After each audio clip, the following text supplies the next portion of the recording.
요즘 젊은이들을 MZ 세대라고 많이 불립니다. 그런데 이 MZ 세대가 가장 중요하게 생각하는 부분이 있는데 바로 건강입니다. 뭐 젊은 사람들이 건강을 그렇게 심각하게 생각하냐 하겠지만 요즘은 아프지 않고 스트레스를 받지 않는 삶, 그리고 또 육체적인 건강과 정신적인 건강이 조화로운 삶을 살고 싶은 그런 젊은이들이 많다라고 합니다. 그래서 요즘 신조어가 나왔는데 갓생이라는 단어입니다. 여러분 혹시 들어보셨나요? 갓, 접두어 갓과 인생을 합쳐서 갓생이라는 말을 사용한다라고 말합니다. 생산적이고 계획적인 그런 조화로운 삶을 살겠다고 다짐하는 그런 신조어라고 할 수 있습니다. 그래서 요즘 커뮤니티에서는요, 갓생 사는 법, 갓생을 어떻게 살아갈 수 있는가, 이런 제목들이 많이 올라온다고 합니다. 그러니까 다시 말해서 우리가 이해할 수 있는 말로 바꾸자면 건강하게 사는 법, 건강하게 사는 비법, 뭐 이렇게 우리가 설명할 수 있을 것 같습니다. 아마 코로나의 영향으로서 일상이 많이 무너졌고 또 무기력함을 겪은 세대들이 이제 일상의 중요성을 깨닫는 동시에 이 육체적인 건강뿐만 아니라 이 정신적인 건강도 중요하게 생각하는 그런 젊은이들이 많이 늘어났다라는 것입니다. 이 젊은이들이 말하는 갓생, 이 건강한 삶을 살려면 우리가 어떻게 하면 좋을까요? 무엇보다 먹는 것이 참 중요하다라는 생각이 듭니다. 우리 몸에 필요한 영양소를 음식으로 잘 채워야 하는 것이죠. 의식주 이 세 가지는 모두 중요하지만 그 중에서도 음식이 가장 우리 몸에 직접적인 영향을 미치기 때문에 이 어떤 것을 먹느냐에 따라 우리의 건강이 좌우가 된다라고 볼 수 있습니다. 우리 몸에 있어 대표적인 3대 영양소는 탄수화물과 지방과 단백질이죠. 이 영양소가 골고루 우리가 섭취를 해야 되는 것입니다. 그리고 균형 있는 식습관이야말로 우리 삶을 건강하게 하는 그런 필수적인 요소라고 할 수 있습니다. 편식을 하다 보면 우리 몸에 필요한 영양소가 다 골고루 섭취를 못하게 되고 또 제때 식사를 하지 못하게 되면 과식과 더불어서 우리 몸에 불균형이 일어나기 때문에 식습관은 참으로 건강에 있어서 중요한 요소라고 할 수 있습니다. 우리 신앙도 마찬가지입니다. 우리의 신앙도 극단적이면 안 됩니다. 한쪽으로 치우쳐서는 안 되는 것이죠. 균형 잡힌 신앙이 아니면 탈이 나고 우리는 생명의 길이 아닌 사망의 길로 갈 수 있다라는 겁니다. 그래서 우리는 언제나 이 균형 있는 신앙을 추구하며 살아가야 하는데 오늘 빌립보서는 흔히 옥중서신이라 불리는 성경입니다. 바울이 옥중에서 기록했다고 해서 그 옥중에서 썼던 편지 중에 하나가 바로 빌립보서입니다. 바울이 옥중에 갇혔을 때에 빌립보 교인들에게 보냈던 편지인데 바울이 보기에 이 오늘 빌립보 교인들이 신앙생활에 있어서 편식을 하고 영양실조에 걸려있던 사람이라고 생각을 했습니다. 분명 빌립보 교인들은 바울에게 도움을 정말 많이 줬던 사람들이었습니다. 빌립보 교인들은 바울이 가장 힘들고 어려울 때에 옆에서 힘이 되어 주었던 자들이었습니다. 여러분들도 가장 힘든 순간에 나를 도와주면 그 사람에게 감사함이 있는 것처럼 오늘 빌립보 교인들은 바울이 옥에 갇혔을 때에 그에게 헌금도 보내주고 그에게 필요한 모든 것들을 제공했던 자들이었습니다. 그런 빌립보 교인들이 그 교인들에게 바울은 왜 이렇게 급하게 이렇게 편지를 썼을까요? 이렇게 급하게 옥중에서 편지를 쓸 정도로 빌립보 교인들에게 어떤 말을 해주고 싶었던 걸까요? 일단 바울은 옥중에 있었으니 참으로 외로웠을 것 같습니다. 그 괴로움을 헤아릴 수는 없으나 다른 것을 떠나서 자유가 없다는 것은 참 고통스러운 일일 것 같습니다. 무엇보다 죄가 없습니다. 복음을 전하다가 잡혀서 지금 감옥에 갇힌 것입니다. 그 억울함을 생각해 보면 이 바울의 괴로움은 우리가 상상하는 것 그 이상일 것이라는 생각이 듭니다. 흔히 우리가 바울을 생각할 때에 이 성경에 바울 서신도 많고 이래서 정말 사람들에게 인기가 많았을 것이라고 생각을 합니다. 그러나 바울은 인기가 없었습니다. 무관심의 대상이었습니다. 바울 곁에는 주님처럼 엄청난 인파가 몰린 것도 아니었습니다. 그는 철저히 고독한 사람이었고 감옥에서 많은 고초를 겪었던 사람입니다. 사람들에게 인정받지 못했던 사람이죠. 더욱이 그의 몸에는 육체적인 어려움이 있었고 또 정신적으로 하나님께 버림받은 것 같은 그런 기분이 들 수밖에 없는 상황이었다라는 거죠. 이런 상황에 빌립보 교인들은 그를 믿어주고 그에게 헌금도 보내주고 그의 필요한 모든 것들을 채워줬다라는 것입니다. 그러니 바울 입장에서는 우리 빌립보 교인들을 사랑할 수밖에 없었습니다. 그리고 오늘 그 감사함을 담아서 빌립보 교인들에게 편지를 쓰기 시작하는 것입니다. 우리 다 같이 1장 3절을 다 같이 한번 읽어보겠습니다. 시작. 내가 너희를 생각할 때마다 나의 하나님께 감사하며 간구할 때마다 너희 무리를 위하여 기쁨으로 항상 간구함은 너희가 첫날부터 이제까지 복음을 위한 일에 참여하고 있기 때문이라. 아멘. 바울은 이 빌립보 교인들을 사랑할 수밖에 없었습니다. 어렵고 힘든 순간에 자신을 도와주었으니 너무도 감사했겠죠. 그래서 말하는 겁니다. 너희들이 첫날부터 끝까지 하나님 복음을 위해서 힘쓰고 있다. 하나님의 복음에 참여하는 자들이라 말하고 있습니다.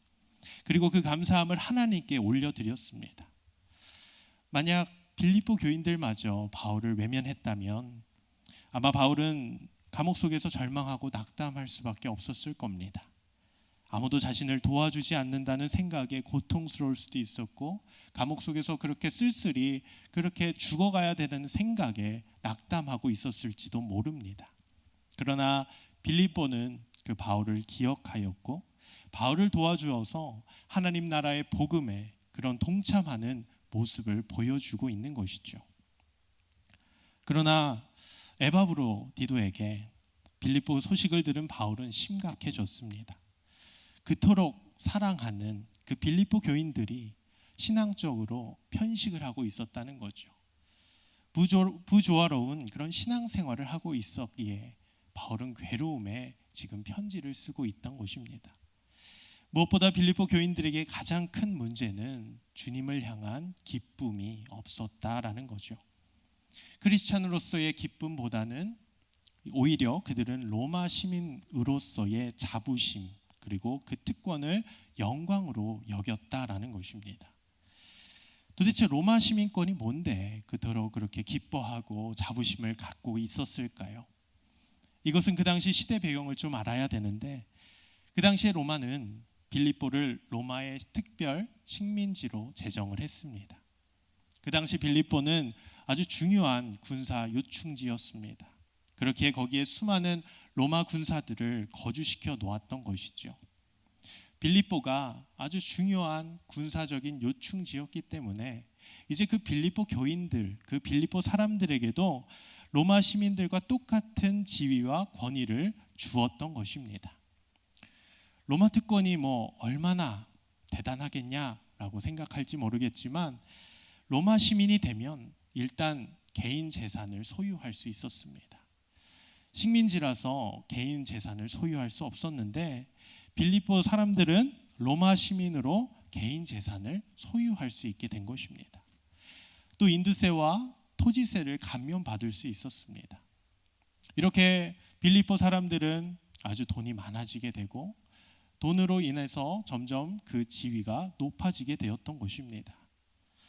그렇게 자연스럽게 빌립보 교인들도 이제 로마 시민이 된 것을 자랑스러워하고 그것에 기뻐할 수 있었다라는 거죠.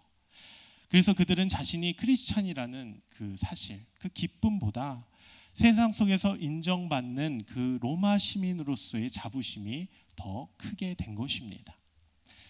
바울은 에바브로디도에게 그 빌립보 교인들의 소식을 듣고요, 다급하게 이제 편지를 쓰게 된 겁니다. 그리고 바울은 3장 20절에 이렇게 말을 합니다. 그러나 우리의 시민권은 하늘에 있는지라. 너희가 아무리 로마 시민으로서 너희들이 아무리 부와 권력이 많다 하더라도 그러나 우리의 시민권은 하늘에 있다. 바울은 말하고 있는 거죠. 그렇습니다. 우리의 시민권은 하늘에 있는 것입니다. 이것은 그 누구도 빼앗을 수 없는 것이죠. 그 어떤 것보다 위대한 것입니다. 세상에서 아무리 잘나고 뛰어나다 할지라도 그것은 사망의 길이요 멸망의 길인 것입니다. 잠시 잠깐의 기쁨인 것입니다. 그래서 바울은 3장 19절에 이렇게 말을 합니다. 그들의 마침은 멸망이요 그들의 신은 배요 그 영광은 그들의 부끄러움에 있고 땅의 일을 생각하는 자라. 개인 재산을 소유하고 인두세와 토지세를 감면받는다 할지라도 결국은 그들은 사망에 이르게 되고 멸망에 이르게 될 것이라는 거죠. 그러나 하늘의 시민권이 있는 자들은 비록 이 땅에서 고통을 당하고 복음을 위해 핍박을 받는다 할지라도 결국 예수 그리스도가 나의 소망이 되시기에 그 안에서 기쁨을 누릴 수 있다라는 것입니다. 오늘 3장 20절을 다시 한번 읽어보면 그러나 우리의 시민권은 하늘에 있는지라 거기로부터 구원하는 자 곧 주 예수 그리스도를 기다리노니. 아멘. 우리는 하늘의 시민권자로서 그 예수 그리스도가 다시 오시는 날을 기다리고 있습니다. 그분께서 십자가로 모든 죄를 짊어지시고 사망 권세를 이기시고 부활하셔서 모든 권세를 복종시키셨기에 우리는 하늘의 시민권자로서 우리의 왕 되신 그 예수 그리스도를 기대할 수 있게 되는 것입니다. 그러므로 우리는 다른 어떤 것보다 우리가 하늘의 시민권자임을 자랑해야 될 줄로 믿습니다. 예수 그리스도를 믿어서 하늘의 시민권자들을 얻은 자들은 어떠한 상황 순간에도 어떠한 순간에서도 우리는 그것에 기뻐해야 하는 것입니다.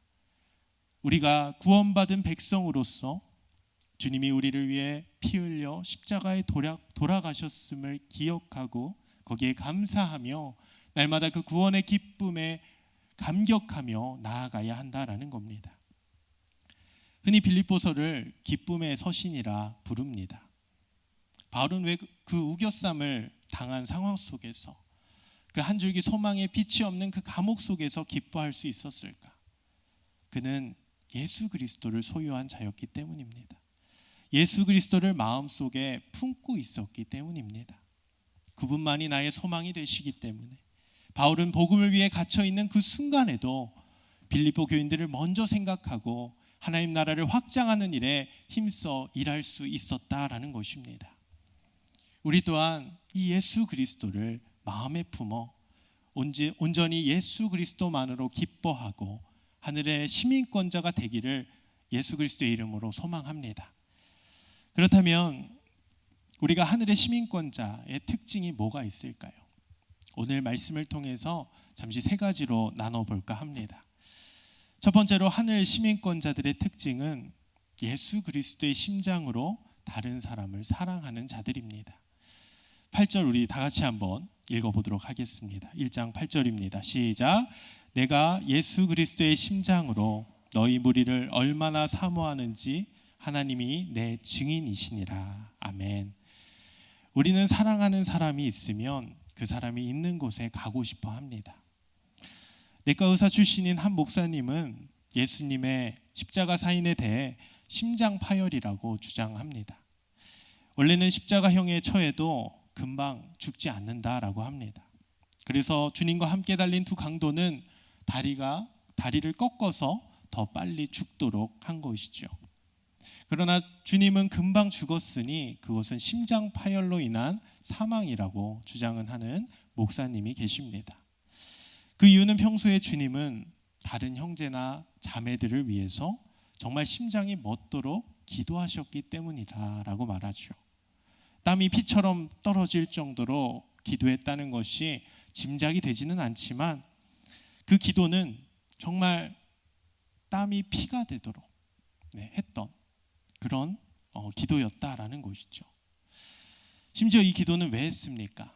자신이 십자가에 달리는 것이 아버지의 뜻인 줄 알았기 때문에 내가 그 끔찍한 십자가형에 십자가에 달려야지만 모든 사람의 죄를 구원할 수 있음에 땀이 핏방울이 되도록 기도하셨다라는 거죠. 심장을 쥐어 짜는 듯한 심정으로 우리 다른 사람들을 위해서, 형제나 자매들을 위해서 우리 주님은 기도하셨다라는 겁니다. 그렇게 하늘의 시민권이 있는 자들은 다른 사람을 바로 예수 그리스도의 심장으로 사랑하는 자들인 것입니다. 다시 한번 8절 읽어보도록 하겠습니다. 시작. 내가 예수 그리스도의 심장으로 너희 무리를 얼마나 사모하는지 하나님이 내 증인이시니라. 아멘.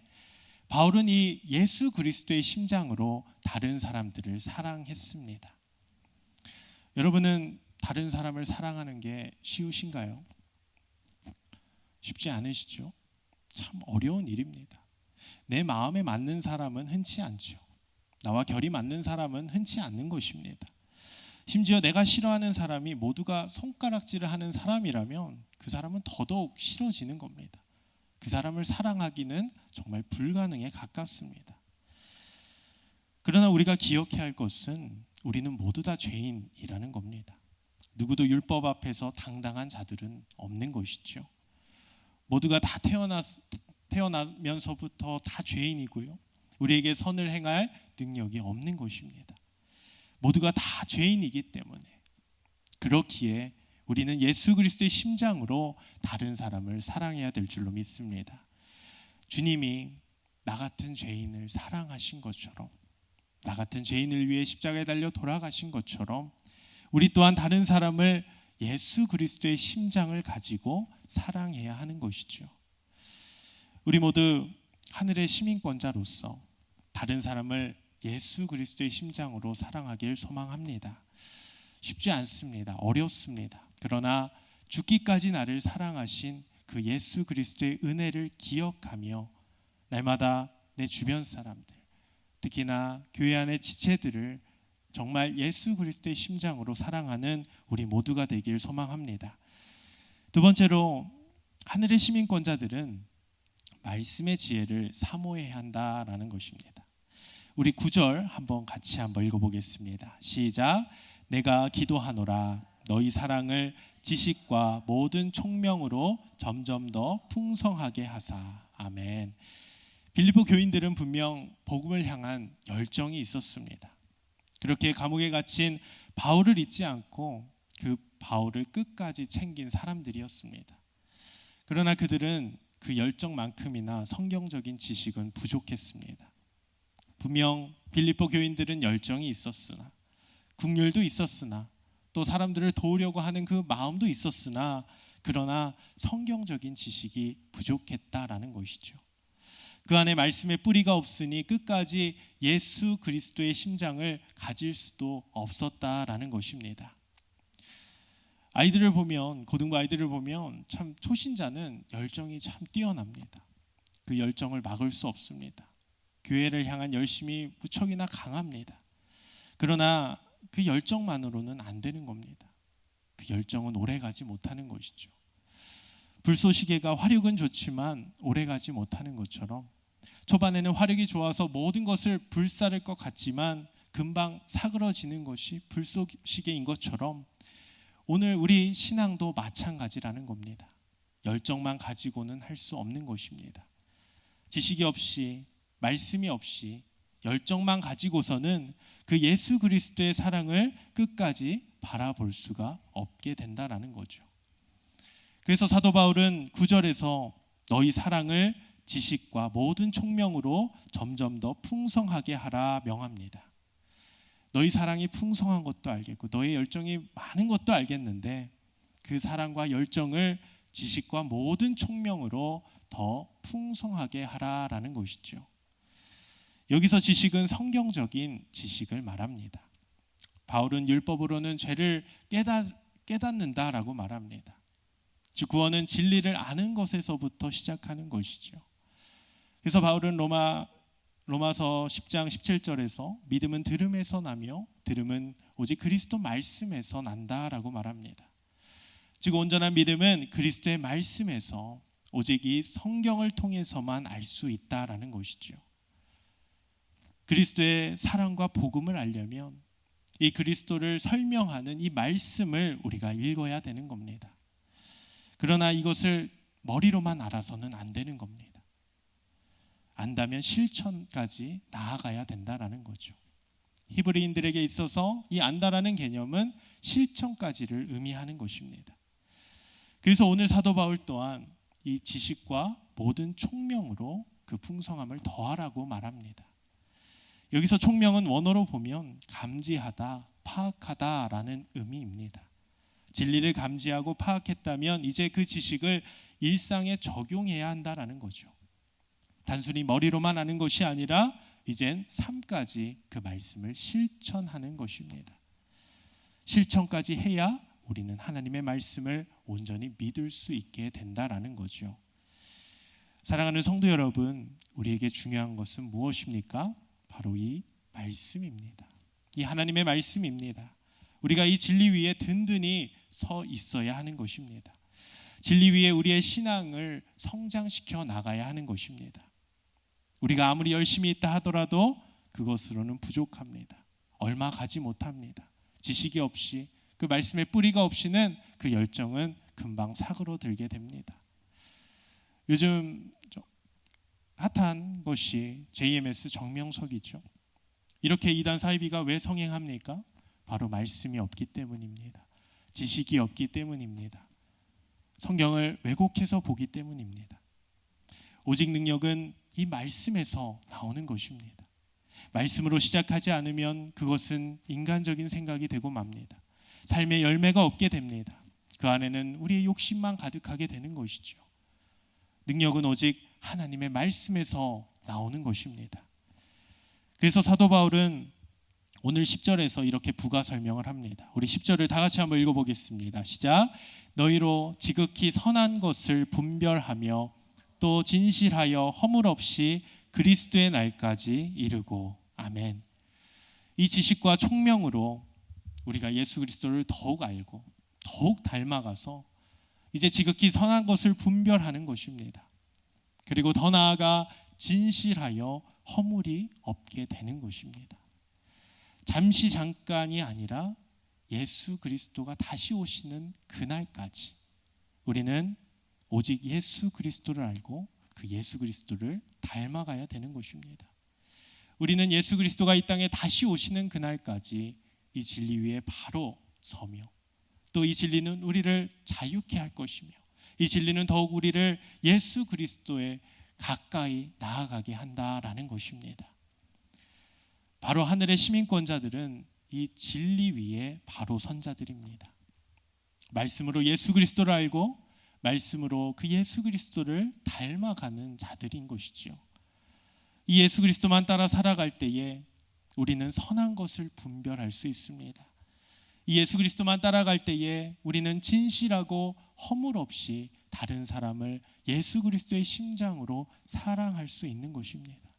거룩한 하나님의 자녀가 될 수 있는 겁니다. 우리의 감정대로 신앙생활을 하는 것이 아닙니다. 우리의 컨디션에 따라 이 말씀은 지키고 이 말씀은 지키지 않고 이런 불순종의 삶을 사는 것이 아니라 우리는 오직 진리 위에 바로 서서 말씀을 우리의 삶의 기준을 놓고 온전히 예수 그리스도만 따라 살아가야 하는 하늘의 시민권자들임을 우리는 분명히 기억하길 소망합니다. 우리 마지막으로 하늘의 시민권이 있는 자들은 의의 열매로 하나님께 영광을 돌리는 자들입니다. 우리 다 같이 11절 같이 한번 읽어보겠습니다. 시작. 예수 그리스도로 말미암아 의의 열매가 가득하여 하나님의 영광과 찬송이 되기를 원하노라. 아멘. 우리가 선한 것을 분별하여 진실하여 허물이 없어야 하는 이유는 우리의 최종적인 목표가 바로 의의 열매이기 때문입니다. 하늘의 시민권자들의 최종 목적지는 의의 열매입니다. 즉 거룩한 열매인 것이죠. 그런데 이 거룩함은 앞서 살펴보았듯이 우리 안에서 예수 그리스도가 충만할 때만 이루어질 수 있는 것입니다. 거룩함은 우리 스스로 할 수 없습니다. 우리는 죄인이라 우리는 연약하여 우리 스스로는 거룩함에 이를 수가 없는 것입니다. 오직 예수 그리스도가 내 안에 계실 때 오직 예수 그리스도가 내 안에 충만할 때에, 온전히 내 안에 정말 주님을 바라볼 때에, 내 안에 예수 그리스도가 충만할 때에, 그때에 우리는 의의 열매인 거룩함에 이를 수가 있는 것입니다. 주님은 말씀하셨습니다. 나는 포도나무요, 너희는 가지라. 우리 스스로는 할 수 없지만 우리 포도나무이신 주님께 붙어 있을 때에, 접붙임 바 되었을 때에 우리는 비로소 거룩한 삶, 의의 열매를 맺는 그런 하나님의 하늘의 시민권자들이 될 수 있다라는 거죠. 포도나무에 붙어 있지 않으면 그 안에 생명이 없는 겁니다. 생명이 없어 썩어지게 되는 거죠. 거룩함에 이를 수 없는 겁니다. 오직 포도나무이신 그 주님만 바라보며 주님께만 붙어 있을 때에 그 생명이 우리 안에 샘솟게 되는 것이죠. 그 거룩한 그 의의 열매, 그리고 그 거룩함으로 우린 하나님께 영광을 돌릴 수 있게 되는 것입니다. 결국 의의 열매를 맺고 거룩하여 하나님께 영광을 돌릴 수 있는 방법은 우리가 예수님만 바라볼 때에, 내 안에 예수 그리스도가 충만할 때에만 가능한 것입니다. 오늘 바울은 빌립보 교인들에게 이걸 알려주고 싶었던 겁니다. 바울은 빌립보 교인들을 향해 간곡히 부탁하고 있습니다. 너희가 나를 사랑하는 것도 알고 또 나를 도와준 것도 알고 또 복음을 향한 열정도 있지만, 그러나 너희가 예수 그리스도를 바라보지 않고 예수 그리스도께 붙어 있지 않으면 그것은 오래가지 못한다. 그것은 왜곡될 것이다. 올바르게 하나님을 섬길 수 없을 것이다. 그러니 다시 한번 너희 지식을 점검하고 예수 그리스도를 아는 지식, 머리뿐만 아니라 삶으로 실천하는 그런 삶의 그런 거룩함, 그 의의 열매를 맺으라고 오늘 사도 바울은 말하고 있는 것입니다.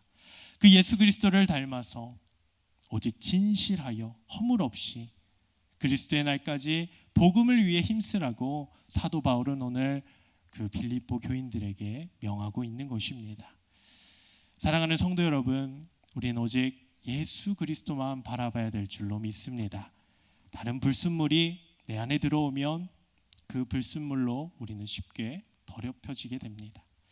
아무리 맑은 물이라도 한 방울의 잉크가 떨어지면 그 모든 물이 더러워지듯이, 아무리 우리 동기가 선하고 하나님의 영광을 위해서 열심을 다한다 할지라도 그 맑은 물에 한 방울의 잉크가 떨어지듯이 우리 삶은 쉽게 더럽혀지게 되는 것이죠. 우리는 그걸 알기에 오늘도 주님만 바라봐야 될 줄로 믿습니다. 주님만 의지해야 됩니다. 내 안에 예수 그리스도가 충만할 때까지 언제나 주님만을 바라보고 말씀 위에 든든히 서 있어야 하는 것입니다. 오늘도 주님만 의지하는 겁니다. 그래서 주님, 나는 연약하니 나를 도와주시옵소서. 주님, 나는 죄인이니 나를 긍휼히 여겨달라고 오늘도 예수 그리스도의 이름으로 간구해야 되는 것입니다. 이런 삶의 고백이 매순간 우리 입에서 터져나오길 소망합니다. 우리 매순간 주님만 붙잡고 살아가야 하는 존재들입니다. 우리는 연약하기에 우리의 삶의 자리에서 오직 주님의 이름만을 부르며 나아가야 됩니다. 주님만 붙잡고 살기에 우리는 매순간 은혜이고 우리의 삶은 매순간 감사가 넘쳐나올 수밖에 없는 겁니다. 현실이 아무리 암울하고 절망적인 상황 속에 있더라도 오늘 바울은 그 옥중에서 정말 감사하고 기뻐할 수밖에 없었던 이유가 뭘까요? 바로 그 안에 주님이 있었기 때문이죠. 우리도 그런 현실 속에서, 절망적인 상황 속에서 내 안에 주님을 바라보고 나를 향하신 그 주님의 은혜를 다시 한번 기억한다면 우리는 언제나 감사가 넘치고 언제나 기쁨이 넘칠 줄 믿습니다.